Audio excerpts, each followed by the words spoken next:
Miq të Piskut, ju përshëndesim, uroj që t'jeni mirë, ja ku takohemi sërish në një tjetër episod të Property Cast, një fushë mjaft interesante dhe që po merr zhvillim dita ditës në Shqipëri, kryesisht edhe nga Centri 21 dhe Centri 21 Astoria, ku sot kam një kolege tjetër të zyrës, ku do të flasim për këtë fushë dhe eksperiencat e saj në Shqipëri prej vitesh dhe në shtetin fqinj, siç është dhe Greqia, që natyrisht ka dhe ajo atë pjesën mjaft të veçantë të zhvillimit, siç janë edhe vendet bregdetare ishujt që edhe në Shqipëri po futet deri diku në një lloj gare me investimet dhe zhvillimin që po merr dhe bregdeti shqiptar i Adriatikut dhe i Jugut, i Jonit, pra që ka dhe vazhdimsi në shtetin fqinj grek. Sot jemi me Elin, një nga gjendet që shoh gjithmonë me telefon, që sa futen zyrë del direkt, shumë takime, shumë angazhime, e shoh që e ke me shumë dëshirë, me shumë pasion dhe të pëlqen. Sa vite u bën në këtë fushë? Fillimisht faleminderit për ftesën, është kënaqësi për mua. Është e vërtet kjo që thua. Unë kam rreth 4 vite në këtë industri. Thonë që është një nga profesionet që ka më shumë burra ose që është profesion për burra, por deri diku janë thyer tabut edhe për profesionet e tjera që Pa diskutim që të jesh vajzë ose grua dhe të jetosh dhe të punosh në Shqipëri është shumë e vështirë. Megjithatë, unë kam zgjedhur që të shoh ndryshimin dhe mos ta shoh si një lojë meshkujsh. Sepse vitet e fundit, vajzat dhe gratë kanë vërtetuar që janë të afta të bëjnë biznes, janë negociatore shumë të forta, janë lojtare të barabarta dhe kanë vërtetuar që ato mund të arrijnë po aq suksese sa dhe meshkujt. Kështu që prandaj kam vendosur ta shoh në këtë aspekt dhe të them të drejtën, nga përvoja ime kam kuptuar që të paktën në këtë industri që ne operojmë, nuk ekziston më ky diskriminimi gjinor dhe është arritur barazi në këtë biznes. Mos të them që ne kemi më shumë avantazh. Pra e shoh që klientët mund të kryejnë më shumë besim tek një agjente femër sesa tek një mashkull. Pse ndodh kjo që klientët besojnë më shumë agjentet femra? Kjo lidhet çik edhe me natyrën femërore, pra femrat nga natyra janë pak më të kuptueshme, arrin të kuptojnë nevojën. Jemi pak më detajiste, mos më shiko kështu. Pra në sensin që i kuptojmë pak më tepër klientët, krijojmë Pra një keni më marrëdhënie. shumë vesh, dëgjoni më shumë. Jemi dëgjuese më të mira mendoj, po. Pa diskutim që edhe meshkujt në këtë profesion janë shumë të arrirë dhe shumë të aftë, po mendoj që një femër ka më të lehtë ta kuptoj personin që ka përballë. Pra ta analizoj ato që thot, se kjo punë nuk është thjesht një transaksion, të paktën unë nuk e shoh vetëm kështu. Është një ndërtim marrëdhënie midis të dy palëve dhe pa diskutim kur një marrëdhënie shkon ka kimi midis klientit dhe agentit, transaksioni shkon akoma dhe më mbar, sepse ç'është e vërtetë akti i shitblerjes mund të bëhet shumë stresues ndonjëherë, shumë i vështirë dhe kur marrëdhënia është e mirë midis të dy palëve dhe transaksioni shkon akoma më mbar, që edhe klienti të ndihet më i kënaqur dhe më i sigurt në atë që po bën. Pra të ketë në krah një agjent që e kupton, që ja kupton nevojën, që e ndihmon dhe është aty në çdo hap që ai do ndërmarrë për të arritur finalizimin e transaksionit normalisht. Këtë e bëjnë vetëm agjentet femra, po thonë ne Jo, se tani u bëra unë diskriminuese, tani u bëra unë diskriminuese. Unë thjesht doja të thoja që thjesht ne femrat nga natyra njerëzore përpiqemi të kuptojmë më tepër. Pra, okay, e bën edhe meshkujt. Pra meshkujt janë pak, më dëgjoj, meshkujt janë pak më të ftohtë, janë pak më të rezervuar. Ne femrat është e vërtet tani që nga natyra jemi pak më. U them ta kalojmë të pjesën se na mytini. S'do të bëhesh diskriminuese, nuk do të më thënë duhet të marrësh sensin. Ju jeni ajo që jeni, domethënë. Unë po hedh poshtë rolin e meshkujve në këtë profesion. Por kaloj tat marsi. Domethënë mendoj se ne mendoj se plotësojmë njëri tjetrin, Okej, se e kishte me shumë si me. Jam shumë feministe si natyre, kështu që të lutem mos më interpreto si mos më Jo, në fakt doja të nxjerrë më mirë, të thojë që e kishe shumë merak për ta bërë sa më fani me gjëra jashtë asaj, le të themi standarde. Se aty po shkojmë. Asaj, po pse real estate, Eli? Si ka ndodhur, më thuaj pak ti në fillim e ke nisur në Greqi, siç e thash edhe në hyrje. Dgjoj, Pastaj është shumë për të qeshur dhe ndoshta është detyr për ta treguar. Jo, do ta tregojmë se këtu jemi për ata që na ndjekin. Unë kam nisur këtë punë vërtet pa dashje. Dhe kur them pa dashje, pa dashje. Si pa dashje. Ka qenë periudha që hangover, no? Ju në moment jam këtu. Jo, nuk ndodhi kështu. Ka qenë periudha që unë kam qenë në Greqi. Punoja atje. Dhe në fakt ka qenë një periudhë shumë e vështirë për mua sepse kam qenë diku tek 23-24 dhe është ajo periudha që s'un kam mbaruar për mësuesi të drejtën. Për mësuesi. Vazhdova 2 vite në profesionin tim, po kuptova që nuk më përmbushte dhe nuk më pëlqente dhe hoqa dorën. Shkova në Greqi. Dhe ishte një periudhë që mësuesinë e ke provuar si eksperiencë këtu në Shqipëri. Po, pastaj edhe në Greqi kam punuar si përkthyese dhe si mësuese për rreth 1 vit e gjysmë 2. Dhe në Greqi, të them të drejtën, fillova punë. Ndodhi Covidi, u mbyllën për shumë muaj në shtëpi. Dhe thjesht erdhi ajo periudha që unë do të filloja një punë për të marrë të ardhura. Dhe ka qenë një aplikacion që kërkoje, bëje. Po, ka qenë një aplikacion në Greqi që ti kishe krijuar një profil tëndin, My Job Now quhet. Dhe thjesht çoje CV-n. Dhe unë thjesht doja një punë të shpejtë që të fitoja lek dhe normalisht ti përgjigjeshin kërkesave. Ti përgjigjesha, po, eksakt. Dhe unë çoj pa dashje ftesë në një kompani pak a shumë ngjashme me Centurin, sepse ishte një rrjet shumë i madh po ashtu edhe në Greqi.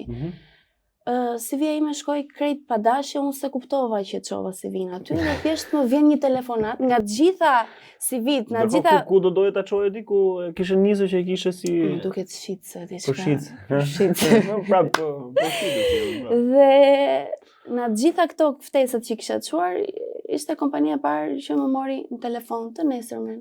Përshëndetje Elizabeta, si je? Po shikojmë CV-n tuaj, jemi të interesuar për të kryer një intervistë. Patjetër thash unë, çojmë unë ditën tjetër. Më dërgoni një location, shkoj aty, bëj intervistën. Kjo, më dërgoni një location, më ndjes për thjesht paranteze, është le të themi ajo pyetja që bëhet gjithmonë edhe në fushën tonë, nis një location, çoj një location për pronën. Pa diskutim. Futem për të bërë intervistën, më fliste ajo vajza, s'kuptova asgjë ç'a bëj fjalë. Sepse isha dhe në një moshë pak më të re, të them të drejtën, nuk është se isha fokusuar ndonjëherë tek pjesa e pronave, patundshmërive dhe nuk e dija fare për ç'a bëhej fjalë. Dhe dala intervista dhe thash, kjo gjë nuk është për mua, domethënë, koca humba kohën time. Po.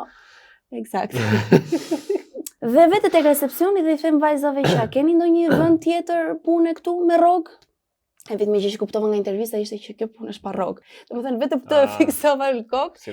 Edhe thjesht i bëra skip çfarë do lloj gjë që ajo thoshte. Pa rrogë. E më thonë ato vajzat që domethënë jo vetëm tu Shqipëri që nga me pa rrogë, domethënë që nga edhe në Greqi. Po, ka disa shtete që kanë një rrogë. Okej, edhe në Shqipëri ka disa që e bën me kështu po nejse, kjo është një temë tjetër e trajtojmë më vonë. Dhe më thonë ato vajzat që po është diçka për asistente, hedhje njoftimesh diçka e tillë. Sa është rroga, më thanë një shifër, thash, "Okej, më bën punë." Thash, "Kur mund të vi?" "Po, hajde nesër." Plej takim nesër prap. Dhe hy brenda në kompani, mirë, po duke qenë se ishte kompani e madhe dhe kishte shumë njerëz, nuk ishte njeri kohë me u marrë me mua të më thoshte domethënë që shko aty, shko këtu. Vetë te recepcioni si kalove si je, tha, vazhdo aty. Tani, tek njëra sallë po bëhej trajnimi për vajzat që do fillonin asistente, tek salla ngjito po bëhej trajnimi për agjentin imobiliar. Po, të lumsha. Ti hyre ke ajo që agjentin imobiliar, pa diskutim. Unë hyra pa dashje tek agjentit imobiliar. Ta them shumë sinqerisht këtë gjë. Kur kuptova pastaj që kisha hyrë në sallën e gabuar, më vjen edhe turp të çohesh sepse ai po fliste me shumë pasion. Me pa i film që nuk pëlqen. Jo, dëgjoj.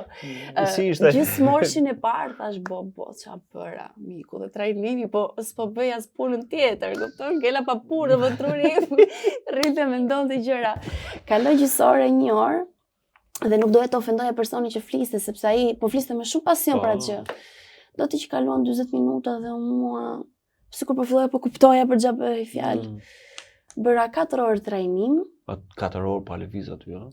4 orë trajnim. Dhe e di çam ka bërë të qëndroj, ta them shumë seriozisht. Ja, kjo është ajo le të themi shkëndija e goditjes që ka dhënë aty do të thënë se kuptova për ç'a bëhet fjalë dhe më emocionoi, më intrigoi.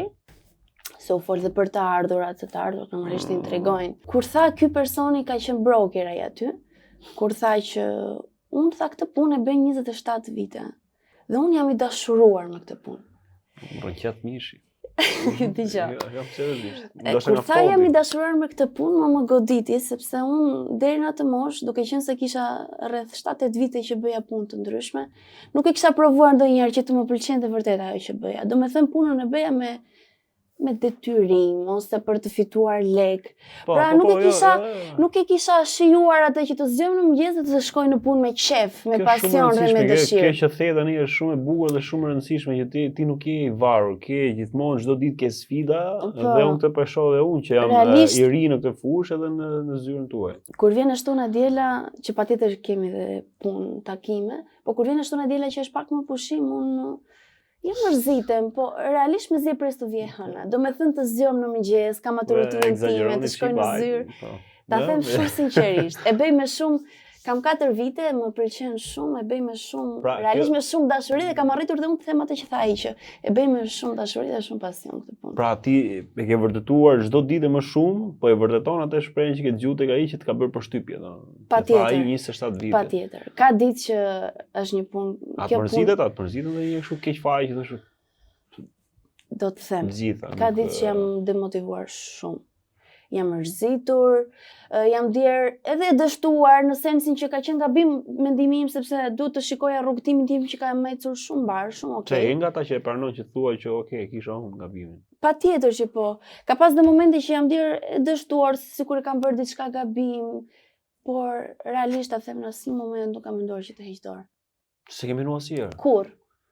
Ka pasur raste që ndoshta 1-2 muaj nuk kam punuar, që ti përgjigjem kërkesave që kam në familje, të vetes time, ka ardhur muaj 3 që unë kam punuar për shumë muaj. Dhe kështu e motivoj të paktën unë veten time. Çfarë thonë, ha? Ku di? Po. Kjo punë është e vështirë. Kjo momenti që kjo ka dëgjuar atë ditë kur ka shkuar ato minutat e parë kur ka dëgjuar njerëz që ka parë kështu kur e futet atë ditë trajnimi kur flisin ato për fushën e tregut imobiliar atje në Greqi, kur dëgjoje. Nuk është se bisedonin ka gjatë për gjërat në background, do me thënë, çdo gjë në fillim të duket të prezantohet më saktë shumë e bukur. Të prezantohet shumë e lehtë, sikur bën lek, sikur rri gjithë ditën, do me thënë, se patjetër të krijon një impakt sikur kjo është një gjë shumë e bukur dhe shumë e rëndësishme kjo që sapo thej për këtë, më bën shumë dhe mua një shkëndijë shumë fortë edhe kjo 27 vjet që ai ishte i dashuruar me këtë, se ka shumë nga ata që janë sot pjesë e kësaj fushë, pra, që janë agjent, që thonë direkt, kjo është i profesioni që ka lek, do. Një pjesë shumë e madhe thonë që janë futur kësaj fushë vetëm se ka lek. Të them diçka? Këta njerëzit që futen në këtë profesion vetëm për lekun nuk do arrin kurrë sukses, ose do jenë shumë mesatar. Sepse kjo punë nuk kërkon ndonjë talent, të jemi realistë. Nuk është një punë e cila duhet të duash njerëzit, ti duash dhe të marrësh lumturi nga nevoja që u plotson, sepse realisht të blesh një pronë është arritje në jetë, është sukses, është sidomos për ata që blejnë për herë të parë. Domethënë të përmbush dhe të bësh pjesë e këtij rrugtimi, mua personalisht më përmbush dhe më jep lumturi dhe ndihem krenare. Unë s'kam as i lek tani, po duhet ta blej unë pronën. Jo, sinqerisht po zgjoja tani dhe u futa shumë brendësi të asaj, si mënyrë si po e tregoja dhe. Dgjoj, nuk duhet ta shikosh. Po bën për vete tani që ta blej pronën me ty, po s'kam as i lek. Është e vërtetë, është e vërtetë, jo. Është shumë. Patjetër që ka të bëjë dhe leku, se nëse. Patjetër, por do me thënë mos të jem se s'do të jem as e shtirur as të gënjej. Normalisht nëse të ardhurat nuk do ishin shumë të mira, ose do ishin shumë të ulta, ose do ishte diçka shumë strikte, ndoshta s'do isha pjesë e kësaj industrie. Ndikojnë edhe të ardhurat, se duhet të jem me sinqert. Por që është pjesa tjetër që mua më jep kënaqësi. Për i gabim, imagjino, me tek email gabim. Kështu që nisni sa më shumë email që shkoj një gabim se të keni edhe ju. Mendoj se çdo gjë është e shkruar. Është e shkruar, që. Pra mendoj se duke shkruar është e shkruar. Se unë mendoj se vërtet kam arritur të jem shumë aftë në këtë punë. Mendoj se kam arritur të jem goxha mirë në këtë profesion dhe e meritoj të jem këtu dhe besoj që çdo gjë ka ndodhur për një arsye. Patjetër, çdo gjë ndodh ashtu, por çështja është kush e kërkon. Ti ke qenë duke kërkuar dhe e ke Jo, kam qenë duke kërkuar, por diçka tjetër doli diçka tjetër. Po këto janë gjë më të bukura, kështu që. Është edhe durimi, ka duruar 4 orë ti duke dëgjuar gjëra që kam qenë edhe me fat. Ç'a do të them? Edhe këtë se të ndërpreva, më fal. Unë në fakt kam bërë transaksionin tim të parë 10 ditën e parë të punës. Ka qenë shumë edhe kjo padashje, domethënë, nuk e di si.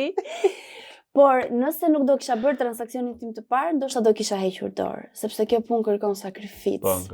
Dhe duke qenë se unë jetoja vetëm, kam pasur dhe shumë përgjegjësi të mirëmbaja veten time, shtëpinë, të paguaja qëra, detyrimet e mia mujore. Dhe realisht a them, nëse s'do kisha bërë transaksionin tim aq shpejt, ndoshta do kisha hequr dorë. Unë mbaj mend që kur më kanë çuar aty tek desku për të bërë telefonatat e mia të para, unë kisha turp dhe dridhesha t'i bie telefonit klientit. Do me thënë, unë e vërtet e bëra trajnimi dhe e mora të intregimin. Çdo ditë jemi në trajnim. Po 10 ditët e para, unë mendoja se në mendjen time ishte kjo që ti do heqësh dorë se ti nuk je për të gjë, nuk mund ta bësh, domethënë duke qenë vështirë që mund të fitoja lekë dhe mund të isha në këtë biznes. Kishte të bënte edhe mosha. Po paraqykoje? Ishte mosha që isha e vogël, e res, kisha eksperiencë në bagazhin, domethënë si isha aq e formuar sa jam sot, se njeriu ndryshon, përmirësohet. Po që e bëja se e nisa, për ta provuar, por në mendjen time mbrapa kisha që unë do isha dorë. Thjesht ndodhi që unë bëra transaksion 10 ditën e parë. Padashje, jo aq padashje, se thjesht do ta ktheja shaka. Por isha edhe çik me fat. Do me thënë, kur kthehem dhe kujtoj atë transaksion, bëra shumë gabime, por në fundit transakcioni u realizua dhe unë aty u motivova.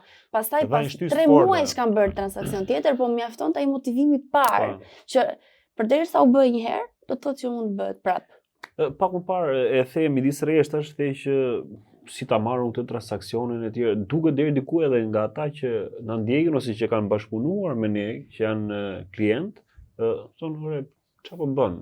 Ose ai paragjykimi, le të themi, ai muri që është vendosur midis klientëve dhe agjentëve. Që fundi çfarë po bën? Ai thjesht ka një pronë aty, do më bën një lidhje me telefon, do shkoj edhe të them diçka deri diku. Pra, si shihet dhe realisht çfarë bëhet për këtë punë? Kjo është një pyetje shumë e mirë. Unë deri diku i kuptoj njerëzit. I kuptoj njerëzit pse janë konfuz. Sepse të themi të drejtën ka shumë agent që nuk janë profesionistë. Jo vetëm në Shqipëri, edhe në Greqi. Nuk kanë bagazhin e dur, nuk kanë informacionin e dur dhe shpesh herë duke qenë se njerëzit janë zhgënjur nga shumë agent, është krijuar kjo ideja që mos e ç'a bëre ti. Dhe kur ndeshen me një agent që vërtet e bën punën hap pas hapi, bën marketingimin e duhur, e bën pronën tënde sa më tërheqëse te klientët, bën një prezantim të bukur, të negocion çmimin që ti dëshiron, sepse është vërtet sukses. Jo thjesht ti ta marrësh pronarin i thua, a e pranon ti ofertën 100.000 euro, ai të thot po. Super, ose të thot jo. Do me thënë, suksesi vërtet është që ti të arrish një çmim që ti jeti i favorshëm për të dyja palët, pra diku në mes. Ky është vërtet negocimi vërtet. Pra ti të krijosh më shumë pritshmëri për i pronë që ke nga klienti, le të themi, që do të blerës, më shumë se sa ai që si ka menduar ndoshta vet, apo jo. Pra më shumë pikpyetje, më shumë gjëra, më shumë interes për ta pasur atë pronë në interesin e klientit tënd. Po, mendoj që ky është sukses edhe deri diku ka shumë njerëz që ende janë edukuar me rolin e agentit, po edhe këta që janë pak që hedhin këto hije të dyshimit që ju kush e di se çfarë po bëni, jam e sigurt që kanë pasur një eksperiencë jo shumë të mirë me një agent, edhe e kemi pak në natyrën njerëzore që të fusim gjithë me një kategori. Por që po ndryshon, domethënë ndryshimi, un kam 2 vite që e bëj këtë punë në Shqipëri, 2 vite në Greqi, 2 këtu, dhe nga viti i parë në vitin e dytë vërej që ka goxha ndryshim. Ka ndryshim. Po njerëzit po mësojnë akoma më tepër dhe po na vlerësojnë akoma më shumë. Po, kjo vjen edhe fal edhe punës tonë. Punës tonë që çdo ditë në terren duke takuar, duke pasur përvoja nga më ndryshme. Si është, le të bëjmë edhe krahasimin, le të themi, midis Greqisë dhe e di është të bëj këtë pyetje. Ti gjithmonë bën këtë pyetje. Është nata me ditë. Të vërtetën, ëh? Të vërtetën. Greqia ka shumë vite që është implementuar ky profesion, që është implementuar profesioni i real estate-it. Pra nuk ekziston fare atje ideja që unë do ta shes pronën time vetë. Nuk ekziston fare, shumë të rralla. Shumë të rralla, do me thënë nuk e konceptojnë fare, do me thënë që... Po flasim në mendësi të popullit. Po, nuk ekziston, do me thënë është bërë rutinë që do të nxjerrësh pronën tënde për shitje, do marrësh një mik, ose do shohësh në internet një agent, dhe thjesht do pyesësh që dua të shes shtëpinë, kë më rekomandon. Po. Pra nuk është fare ajo që ta çojnë në agjenci apo jo. Normalisht edhe në Shqipëri kemi akoma këto ngërçet tona, ekziston një përqindje shumë e madhe pronarësh që nuk duan ta nxjerrin në agjenci dhe duan të procedojnë vetë, por që unë e kam pasur çik të vështirë në fillim këtu. Sepse andaj duke qenë se njerëzit ishin shumë të edukuar, më vlerësonin shumë më tepër dhe në fillim ka qenë pak E ke pasur xha, le të themi edhe tregut ishte pak më ndryshe, xha i përgatitur. Më i rregulluar, shumë mirë, më i rregulluar në shumë aspekte, më pëlqen se jo. Le të themi e ke nisur pothuajse nga e para këtu në Shqipëri. Po.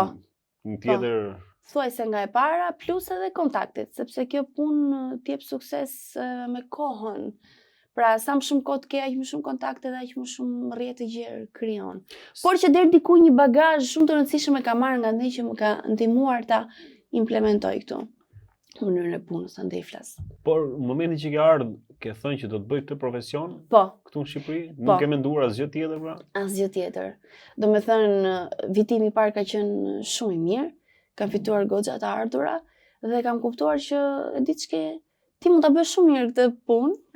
Mund ta bësh shumë mirë këtë punë, pse jo, pse mos ta vazhdosh. Dhe të them të drejtën, nuk doja të bëja më punë të rëndomta që lodhesha shumë fizikisht. Doja të arrija në një stad tjetër të jetës time, të bëja gjëra ndryshe, jo ato që kisha bërë më përpara, plus hoqa dorë dhe nga profesioni im që nga mësuesia.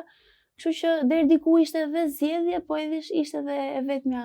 Jam shumë kurioz të di se si është, le të themi, rutina ditore një agjentje imobiliare në rastin tënd. Edhe diçka tjetër shumë pozitive. Ka ditë që janë super full. Do të thënë nga mëngjesi deri në darkë, unë zgjohem shumë herët në takime dhe mbaroj tepër vonë. Ka pas raste edhe në orën 10:30 kam bërë takime.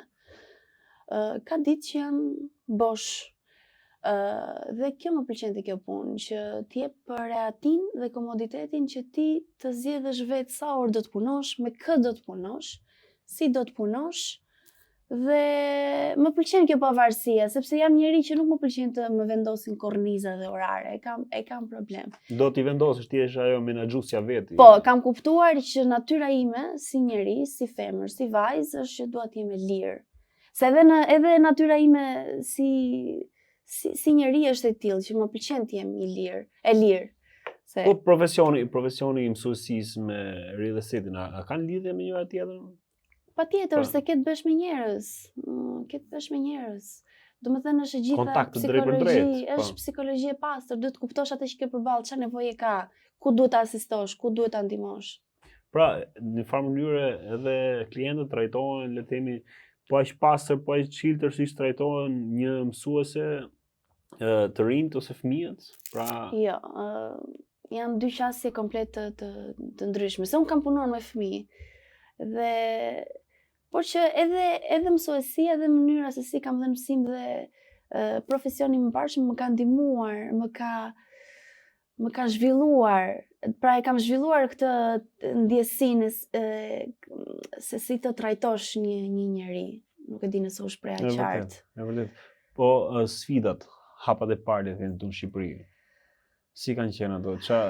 Duhet di pak atë takimin e parë, që duke parë që ke pasur 2 vite eksperiencë në Greqinë këtë fushë, dhe vjen Shqipëria dhe e sheh në këtë gjendje ku është pra fusha e real estate-it, dhe kur bën takimin e parë ti mundohesh, vjen me një eksperiencë nga Greqia dhe përballesh me një situatë që të ka ndodhur, që të ka bërë përshtypje.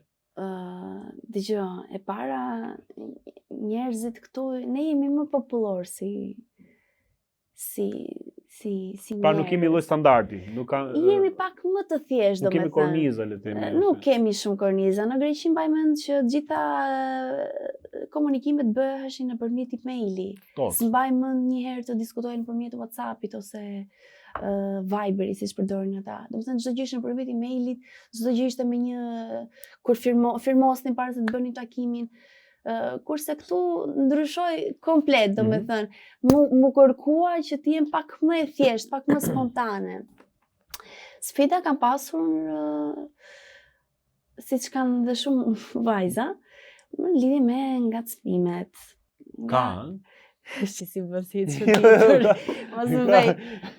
Dëgjoj. Ka, por do të them të diçka. Unë jam natyrë që vendos limite. Dhe e imponoj me sjelljen time ndoshta, me qëndrimin tim, me mënyrën se si të drejtohem, që ti të më respektosh dhe mos t'i kalosh këto limite. Kështu që unë kam zgjedhur një mënyrë pune dhe të ndoshta befasohesh, por vërtet face to face nuk e se kam pasur në ngacmim ekstrem. Ka qenë distancë, le të themi, nga mund të kem pasur ndonjë nëpërmjet ekranit që të gjithë e gjejnë guximin të shkruajnë. Patjetër që ka dhe raste që sado qëndrim të mbash ti ngacmohesh. Po mirë, kanë qenë ngacmime deri diku komplimentuese apo ngacmime që duket mënyrë të dyja. Por po të them edhe një herë që nëse dëshiron me pak diplomaci, shumë mirësjellje, mund të arrish ta bësh tjetrin të kuptoj që opa, këtu jemi vetëm për biznes, okay? Domethënë just all about business, ha? Pra, është çdo gjë e kemi në dorë vetë. E kemi, domethënë një vajzë e zgjuar, inteligjente, me pak diplomaci mund të arrijë të trajtohet, ja. Ja e keni Elizaveta Hoxha për çfarë lloj informacioni, kontakti e gjeni fare thjesht në rrjetet sociale dhe në format ku ju mund të kërkoni dhe mund të merrni dhe falas se keni konsultën takimet e para për çfarë lloj interesimi. Falas, se isha kamerë do më falë se të ndërprisja.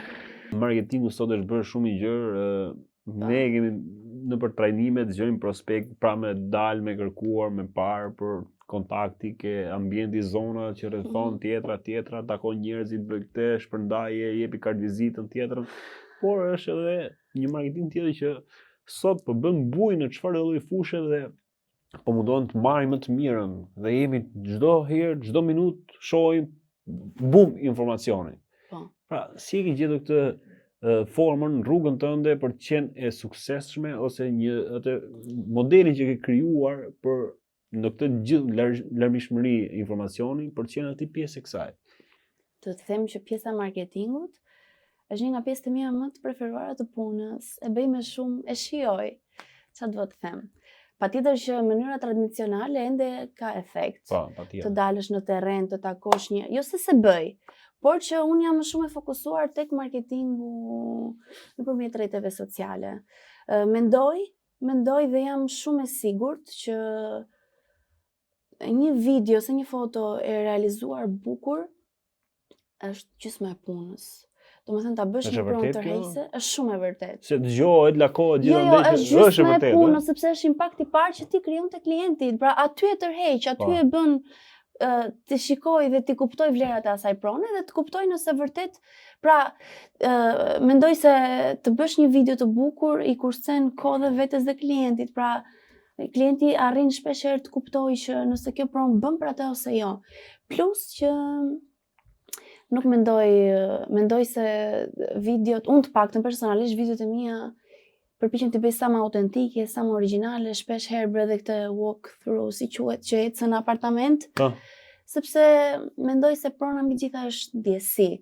Dhe nuk dua që klienti thjesht shofi 4 mure, disa mobile të bukura, por ta imagjinoj veten e vet në atë apartament. Po, shpesh ke disa nga ato video që ti futesh, flas, shpjegoj. Plus është dhe një mënyrë për mua për të mbajtur njerëzit më kollaj, dhe për të krijuar identitet. Ti je sa më afër, shkosh sa më afër. Ti je sa më afër dhe njerëzit shikojnë një pjesën time të Elit, sepse ta thash dhe çfarë që nuk është thjesht një transaksion, është një krim marrëdhënieje. Ka feedback, ka njerëz që shkruajnë. Shumë feedback, patjetër që po.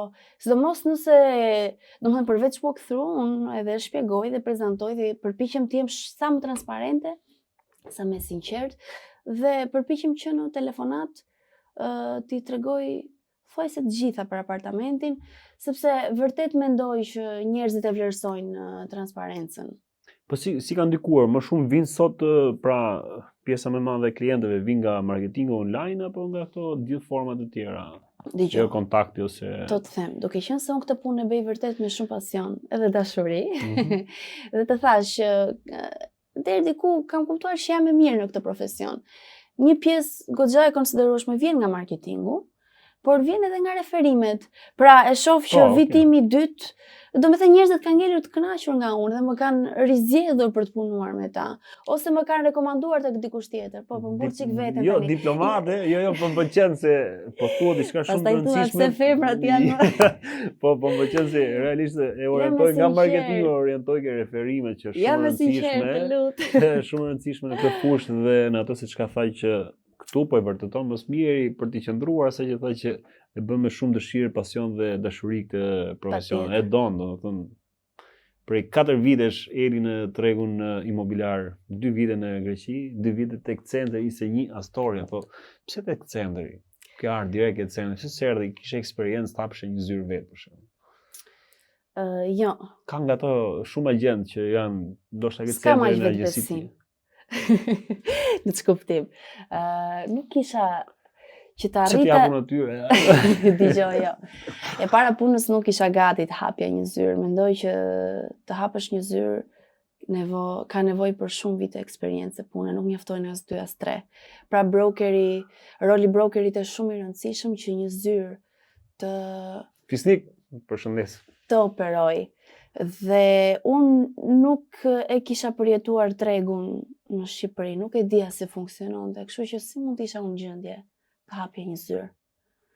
Kështu që zgjodha që patjetër që në të ardhmen pretendoj të hap një zyrë, por ende mendoj që s'jam gati, sepse duhet të provoj çfarë do lloj eksperience, duhet të dështoj në të gjitha mënyrat e mundshme dhe duhet të kem suksese në të gjitha mënyrat e mundshme dhe pastaj të hap një zyrë. Të paktën për mua kështu funksionon. Nuk po flas për njerëz. Po pse të cenderi? Se kam mendje njëri. Pse tek centri? Pse tek centri? Sepse unë e di fuqinë e rrjetit. Thash, edhe tek kompania që kam qenë në Greqi, ka qenë një kompani me 900 agent, 50.000 prona në sistem që rifreskoheshin. Unë e di fuqinë e rrjetit, e di çfarë do të thotë punosh në një kompani të madhe dhe e di çfarë do të thotë të kesh një portofol pronash, sidomos kur ti vetë s'ke dhe sapo ke filluar rrugtimin tënd. Kështu që kjo ishte arsyeja. E dija që Center ishte një nga kompanitë më të fuqishme në Shqipëri. Edhe shikoja që shumë agjentë ishin shumë profesionistë dhe të bëhesha pjesë e kësaj. Dhe jam e lumtur që vendosa të futesha në këtë kompani. Bravo. Po tregu, është tani kalim tek ata që është më rëndësishmja për njerëzit, siç e thellë ti, për të krijuar atë marrëdhënie midis klientit shitës dhe blerës. Ku po shkon tregu? Kjo është ajo që janë dilemat, le të themi, jetësore të njerëzve. Siç e thamë që prona është shumë e rëndësishme në jetën tonë. Në çfarë aspekti ku po shkon tregu? Po ndërtohet shumë, po shohim Shqipëria po merr tjetër zhvillim, jo vetëm Tirana, por vende bregdetare. Po është kthyer në një kantinë ndërtimi. Njerëzit kanë dilemat që po rritën çmimet, agjentët e kanë fajin. Gjithë të pikpyetje që ne hasemi çdo ditë. Po, si është edhe agjentët e kanë fajin. Thonë sepse ne jemi kontakt i parë me këtë industri dhe duke qenë se jemi edhe pak në natyra njerëzore, kemi qef të hedhim fajin direkt tek tjetri dhe pasojmë topin tek agjenti, që agjentët e kanë fajin. Janë shumë faktorë që kanë ndikuar në rritjen e çmimeve, duke qenë dhe janë dhe agjentët ata që përpiqen ta rregullojnë tregun. Pra është rregullator. Është rregullator, po klientët e shohin në aspektin e kundërt, sepse thash edhe një herë që është në natyrën tonë njerëzore që nuk duam të mbajmë përgjegjësi, sepse të gjithë ne kemi pasur atë, si thua, impaktin tonë në rritjen e çmimeve. Kemi pasur, patjetër. Pra, në një popull, pse nuk dalim në protesta, për shembull? Po flasim për të kërkuar të drejtat tona, për rritjet e çmimeve. Dgjoj, ndoshta kjo tingëllon shumë e lehtë, por që mendoj se të gjithë kemi ndikuar, qoftë nga ndërtuesët, qoftë edhe nga agjentët deri një farë pike, pra të jemi sinqert, ndoshta një agenti duhet jetë pak më këmbgulës kur merr një pronë, mos të shkoj direkt nëse ti më thua një çmim që është sipër tregut, mos të them okay, vazhdoj me këtë. Pra duhet jetë pak ta negocioj që në fillim pjesën e çmimeve. Domethënë ka ndikuar janë shumë faktorë, të huaj që kanë ardhur, kërkesa që është shumë e lartë.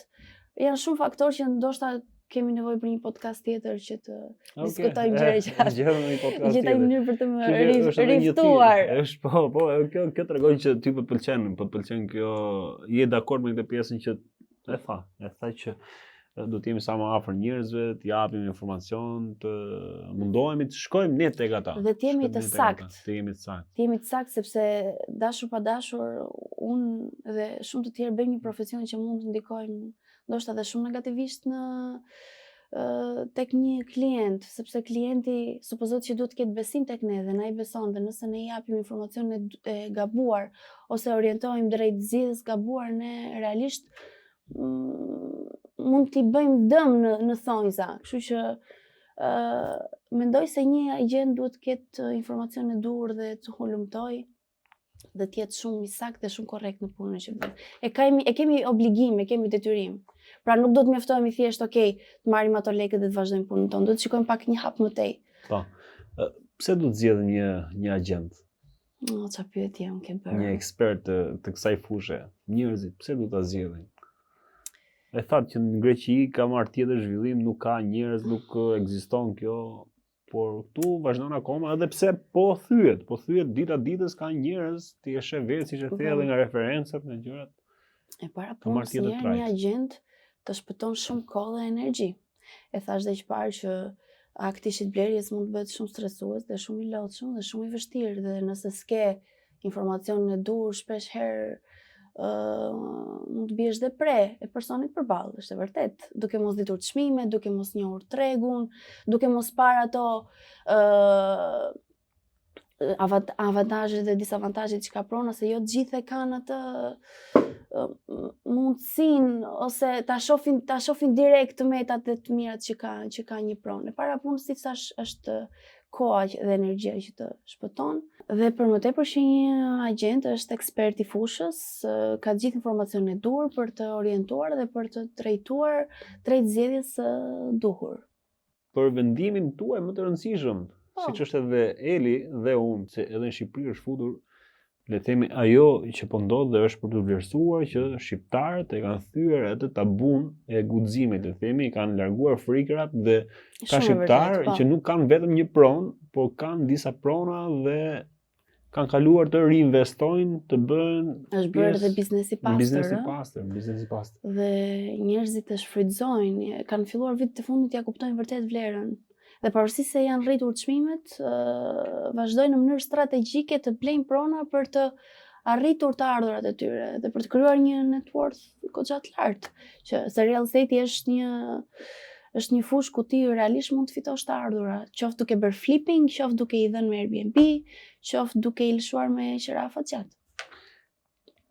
Kam një mikun tim që thotë 10.000 euro muaj, është një punë thjesht për hedhje të dhënash gjëra. Jo, nuk e ndryshoj. Nuk e ndryshon. As për 10.000 euro. Nuk bëhet fjalë. Si kishte numrin ai? Eli, të falenderoj shumë, ishte kënaqësi, realisht e kam shijuar shumë. Edhe unë.